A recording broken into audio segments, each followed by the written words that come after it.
fait. Bon, ce coach, alors qu'est-ce qu'on fait déjà avec Pancho Bardonado? On le conserve pas? Axel, qu'est-ce que tu en penses? Bah, l'intérimaire, on va le dégager, hein. Parce que Terrible. bon, c'est un peu son étiquette, hein. C'était l'adjoint de Marcelino que personne ne voulait. Il est là pour la transition, tout le monde le sait, hein. Je veux dire, les joueurs ne le connaissent même pas. Il n'a pas d'expérience de haut niveau. La Grinta, ça va, mais ça suffit pas non plus pour le haut niveau. Voilà, c'est trop limité. J'aime beaucoup le personnage, son attachement au club, voilà, sa mentalité.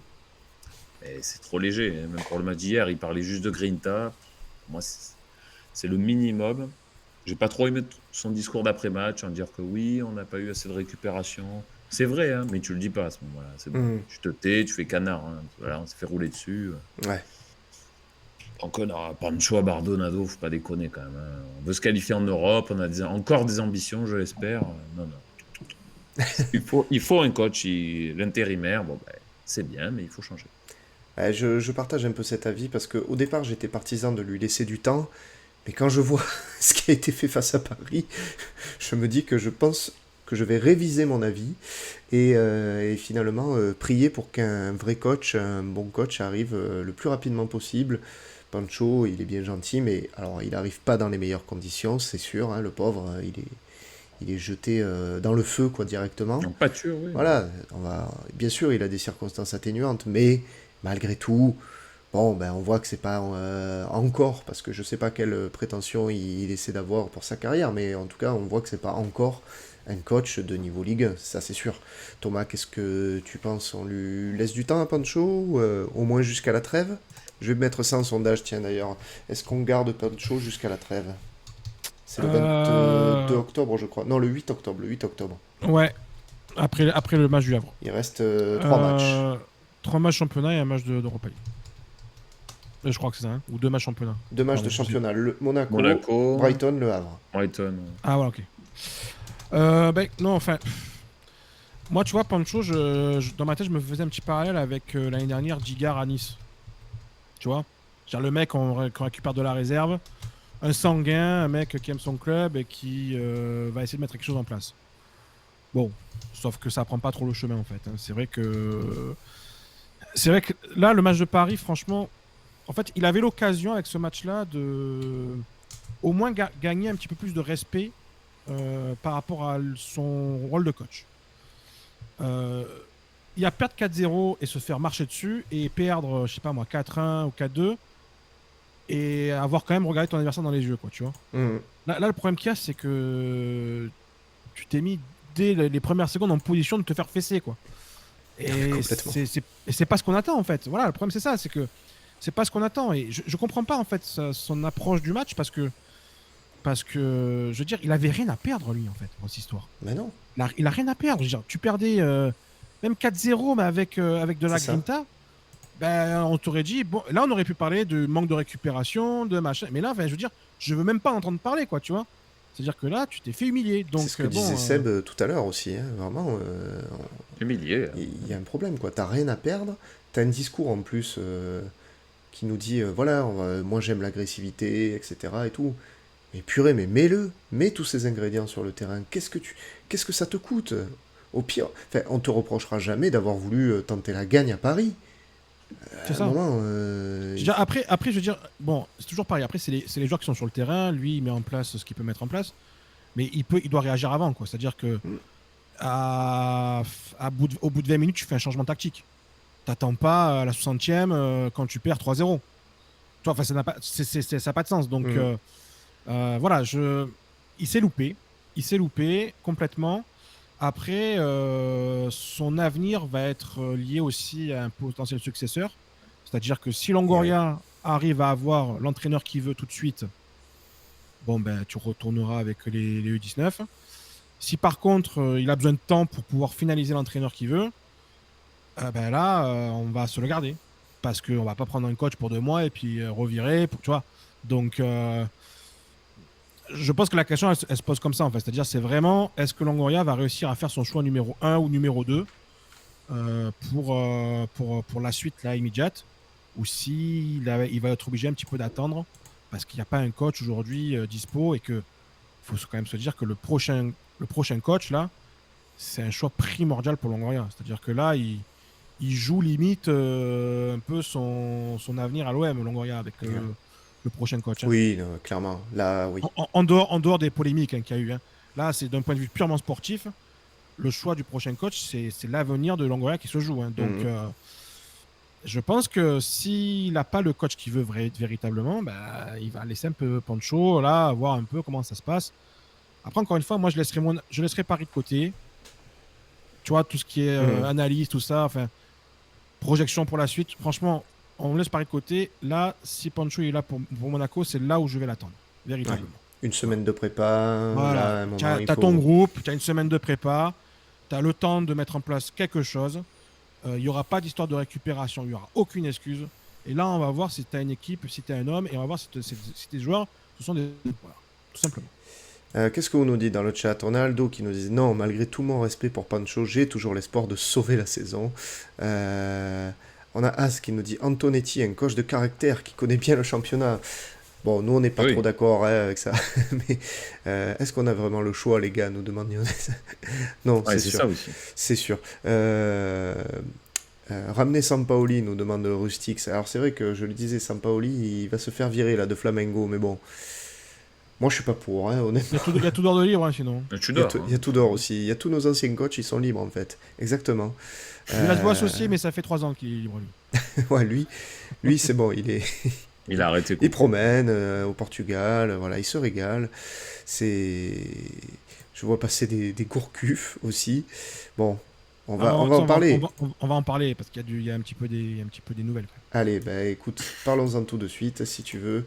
Quel coach pour la suite? Est-ce que tu veux que je passe les derniers tweets, c'est ça? Oui, tu peux, vas-y. Alors, tac, on va les mettre tout de suite. Les derniers tweets de la tribune olympienne. Tu nous as dit hier que Julien Stéphan faisait partie des entraîneurs ciblés par Pablo Longoria. On va déjà commencer par ça. Julien Stéphan, c'est une piste crédible donc pour l'Olympique de Marseille, d'après ce que tu peux nous dire. Alors, il n'y a peut-être pas assez de likes, je sais pas. non. Tu sais, le mec, au dernier moment, il était machine arrière.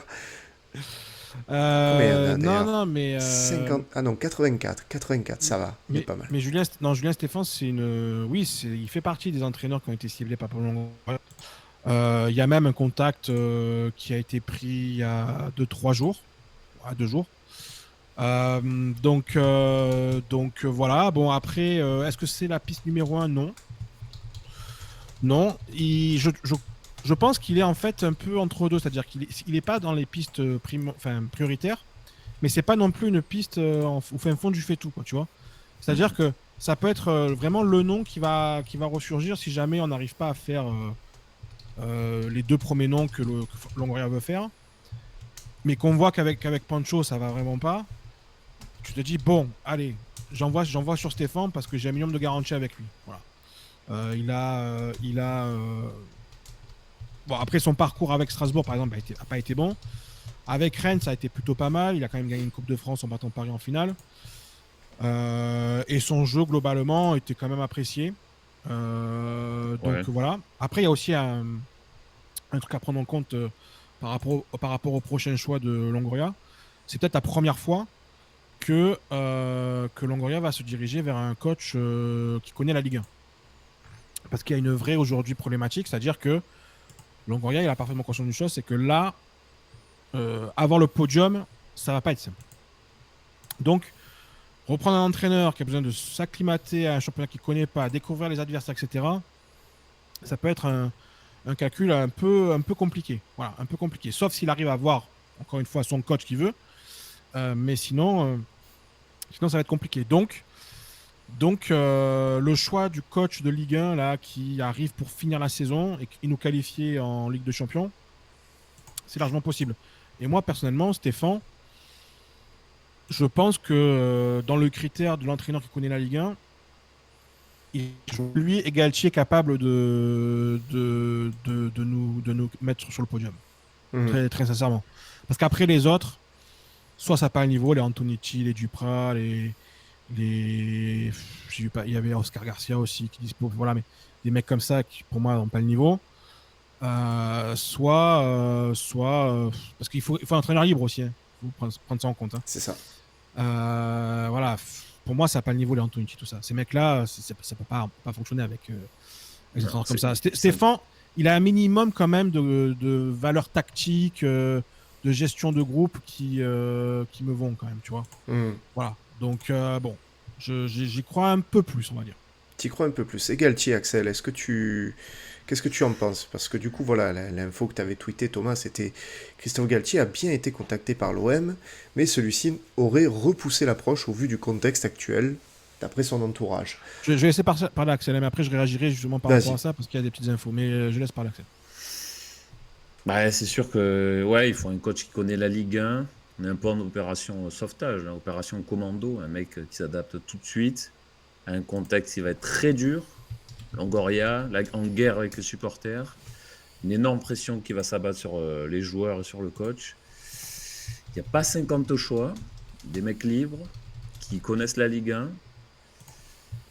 Tu dis Galtier, c'est sûr que Galtier n'aurait pas toutes ses affaires. Voilà, on attend de son procès en décembre. Je l'aurais pris direct, honnêtement. Pour moi, il avait tous les atouts. Marseillais, expérience, titre. C'était le moment. Sauf que là, bon, tu sens que au moindre mauvais résultat, la guerre qui est autour du club, ça va rejaillir sur lui. Déjà qu'il vient de Paris, il y a ses affaires extra-sportives. J'ai peur que ça soit compliqué pour lui à l'OM, même si moi, l'entraîneur, ça jouait pas toujours bien, mais dans une opération commando, je pense que ça serait parfait. Tu parlais de Stéphane, pour moi Stéphane, ouais, c'est trop léger pour l'OM. À Rennes, c'était pas mal, mais bon, il n'y a même pas eu de podium, aucune expérience européenne. Oui, il a gagné une Coupe de France, ok. À Strasbourg, il s'est planté. Même, je te dis, même à Rennes, à la fin, ça a beaucoup tangué. Je le vois pas du tout supporter la pression marseillaise. En fait. Là, la pression va être telle que Stéphane, franchement, c'est beaucoup trop léger, mais bon, les choix sont très limités. C'est pour ça que le profil Galtier, pour moi, était le mieux, mais bon, l'extra sportif autour fait que ça va être comme un cancer, en fait. Sa venue va être cancérisée par tout ça, et donc... Mais c'est ça qui l'handicape le plus, parce que en soi, moi concrètement, c'est la seule chose qui me gêne. Le fait qu'il soit allé à Paris, honnêtement, j'en ai rien à faire. À un moment, il faut arriver à sortir de tout ça. Là, j'en ai rien à faire. Il faut arriver à sortir de tout ça, les gars, parce que franchement, ceux qui nous disent le seul argument pour dire je suis contre la venue de Galtier, c'est parce qu'il est parti à Paris. Mais les gars, le jour où on vous présente la feuille de paye qu'a eu Galtier, la plupart d'entre nous, on y va en courant. Évidemment. Mais à un moment, et puis aussi, il faut se rappeler de certains qui ont fait des allers-retours entre Paris et l'OM, et qui ont fait aussi le bonheur de l'Olympique de Marseille. Gabi Heinze, Lorixana. C'est exactement ce que j'allais dire. Voilà, on les a adorés. Hein. Voilà. Donc, à partir du moment où tu viens et tu mouilles le maillot, il n'y a pas de problème. Hein. Exactement. Il faut sortir de ce délire qui n'apporte rien pour moi sportivement. Par contre... Effectivement, l'expérience à Nice, elle s'est mal passée et elle s'est surtout très mal finie avec l'affaire que l'on connaît. Et c'est ça qui m'embête un petit peu. Mais du point de vue coaching, les capacités qu'il peut avoir, n'oublions pas aussi que c'est un des rares qui a gagné un titre face à Paris les 10 dernières années. C'est un des rares en France. Il faut le prendre en compte quand même. C'est quelque chose d'hyper important. Il connaît la Ligue 1, le podium, il sait ce que c'est. Le titre, il sait ce que c'est. Marseille, il sait ce que c'est. Moi, voilà, il coche toutes les cases, il est dispo. À un moment, on est dans une situation où on ne peut pas se permettre de faire la fine bouche et d'aller dire ouais, mais lui, il a ce petit truc qui me gêne et ci et ça. Non, les gars, on est en crise, là, l'Olympique de Marseille. Il y a Galtier qui est disponible. On a un super entraîneur de disponible, rendez-vous compte. Moi, je le prends tous les jours, Galtier. Et puis, il veut venir, quoi. Et puis, il veut venir. Je vais revenir du coup sur ça, parce que effectivement, moi j'ai tweeté l'info que j'avais, c'est-à-dire que il viendra pas à l'OM. Non pas parce qu'il veut pas venir, hein, parce que Galtier, moi les retours que j'ai, que ce soit des agents ou même ses proches, même membres de sa famille, etc. Il a qu'une seule envie, c'est de venir à l'OM. Hein. Mais il a totalement conscience d'une chose, c'est-à-dire que de un, il doit régler son problème judiciaire avant de venir. Ça serait quand même très embêtant pour lui de devenir entraîneur de l'OM avec encore cette histoire de racisme. Alors même si dans son entourage, on me dit qu'il il est pas inquiet quoi, par rapport à ça. Il est pas inquiet, il pense pas qu'il puisse être condamné sur rien en fait. Voilà, bon, bref. Donc ça c'est notre débat. Mais il veut venir, mais après il y a aussi voilà, le contexte. La crise avec les groupes de supporters, c'est pas trop ça qui l'inquiète, c'est plus la réaction des supporters qui l'inquiète. La crise en soi, je pense qu'il en a vu d'autres. Hein. Je pense que lui, il est Marseillais, il sait comment ça se passe. Voilà, ça va pas forcément trop l'embêter. C'est juste l'accueil des supporters. Ça, et la vie de ses proches, et notamment de sa femme. Sa femme, de ce qu'on m'a expliqué, a un rôle très très important dans son choix. Elle a été très marquée par ce qui s'est passé à Nice. Bon, à Paris, voilà, il a fait son taf, il n'y a pas eu forcément des problèmes plus que ça. Il a pris son chèque. Mais à Nice, ça a été quand même très compliqué. Et sa femme, en gros, a un gros rôle à dire par rapport à ça. Voilà. Mais que ce soit le choix numéro 1 de l'OM, pas forcément encore une fois. Je l'avais déjà dit auparavant, mais ça s'est ressorti dans l'équipe notamment aujourd'hui. C'est que c'est une partie de l'OM qui veut vraiment Galtier, notamment la partie stéphanoise, que ce soit Tessier ou même d'autres personnes du club qui viennent de Saint-Etienne, qui le veulent, quoi, parce que Galtier, ils le connaissent parfaitement. Son avocat est aussi l'avocat de l'OM sur certaines choses. Donc voilà, bon, il y a tout un truc autour de lui qui fait que, entre guillemets, il sera à la maison, quoi, tu vois. Mais aujourd'hui, là, moi, encore une fois, j'ai encore demandé, là, pas plus tard qu'en fin d'après-midi, les personnes qui me répondent me disent, ça serait un tremblement de terre s'il vient, parce que ça voudrait dire que l'OM se met clairement en guerre contre une grosse partie des supporters. Voilà. C'est le retour que j'ai. Ouais, et apparemment aussi le retour des groupes, parce qu'il y a aussi ça à prendre en compte. On a vu passer Cataldo là, dans BFM Marseille, etc. Mais le retour des responsables de groupe, c'est en gros, si vous prenez Galtier, c'est la guerre. Voilà. C'est déjà la guerre. Hein. Ouais, mais là, c'est la guerre au stade mais voilà, tu as vu avancé. encore. Voilà. C'est Cataldo qui a dit ça, c'est ça? Non, c'est pas Cataldo, mais c'est des retours que j'ai. D'accord. Le retour que j'ai, c'est que là, c'est une déclaration de guerre. Tu prends Galtier, c'est la véritable déclaration de guerre le niveau supérieur que la simple plainte déposée, tu vois. Là, on passe vraiment le truc de dire on vous pisse dessus, on prend Galtier, même avec ses problèmes de racisme. Parce qu'en gros, c'est ça, tu vois, le message le message qui sera pris. Ouais, à un moment aussi, la vie de certains mecs, excuse-moi, pour en revenir à ce qu'on disait, voilà, tout à l'heure, on a vu dans Virage Marseille, il manquait que le Pastaga sur le plateau. Donc, c'est la vie de mecs qui sont capables de faire tomber un comme Didier Deschamps, ils sont capables de faire tomber une direction. Tu donnes du crédit, donc du coup, à des mecs qui ont dit, ok, on fait tout pour foutre le bordel au club et faire virer l'entraîneur. Et derrière, en plus, si tu prends un autre entraîneur, ils vont te dire non aussi, donc... À un moment, c'est bon, quoi. Et il faut arrêter. Et on prend qui en entraîneur? On reste avec Pancho, alors, jusqu'à la fin de la saison. Non, mais il y a d'autres pistes. Mais vrai, comme dit Christophe... Qui veut venir dans l'état actuel du club? C'est ça. En fait, il y a déjà qui veut venir. Qui veut venir, lui, il est en courant, déjà de 1. Comme dit le roi Cochon, il est innocent jusqu'à preuve du contraire. Alors après, la présomption d'innocence en France, on sait que ça n'existe pas. Hein. À partir du moment où tu as été attaqué par quelqu'un, t'es mort. Hein. Bon, après, je rappelle que ce quelqu'un, c'est Julien Fournier, quand même, qui est une espèce d'énorme...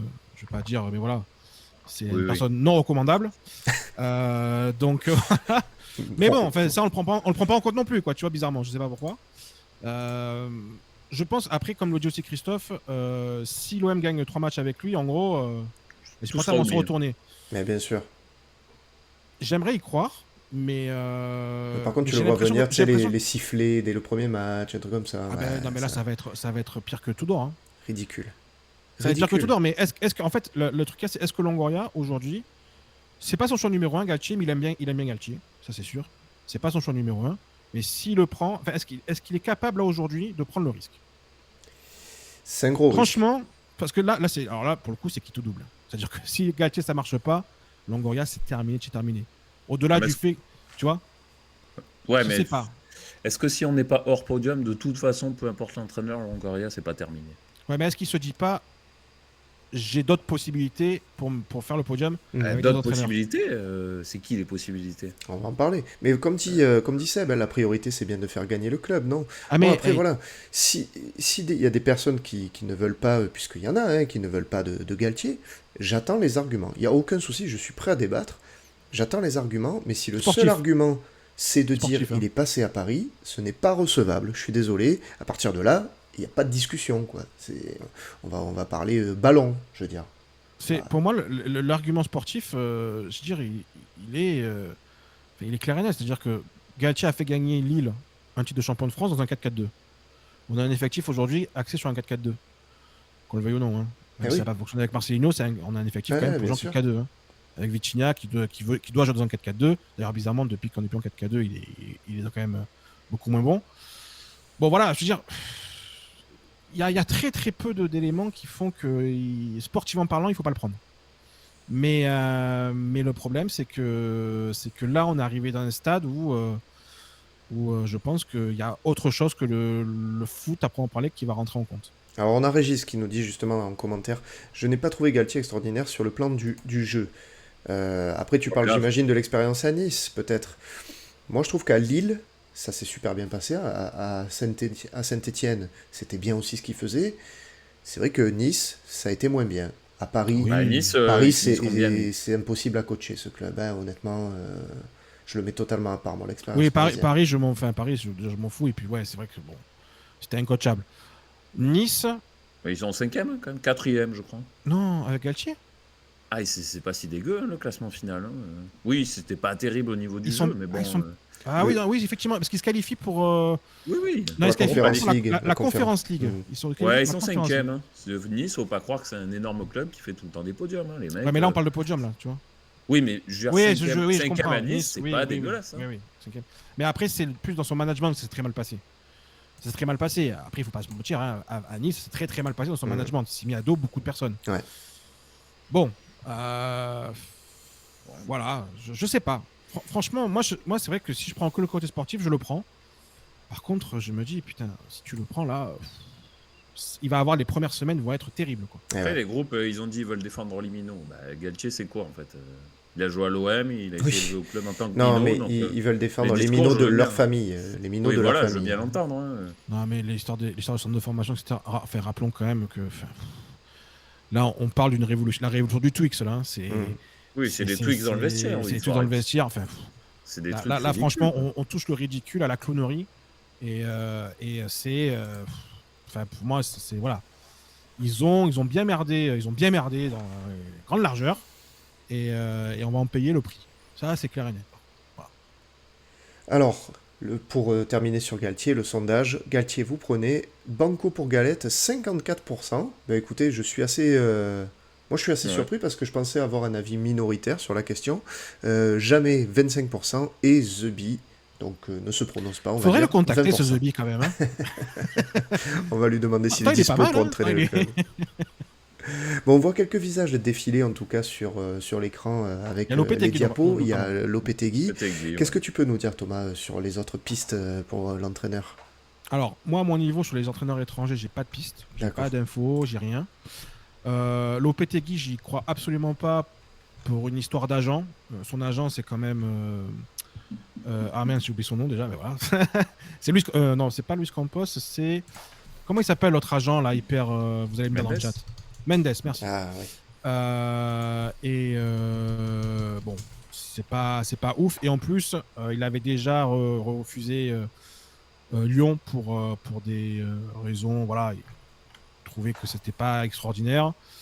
Je suis pas persuadé que la Ligue 1 ça l'intéresse plus que ça. Voilà. Mais ouais, non, j'y crois pas des masses. Après, est-ce que ça peut être une piste de Longoria?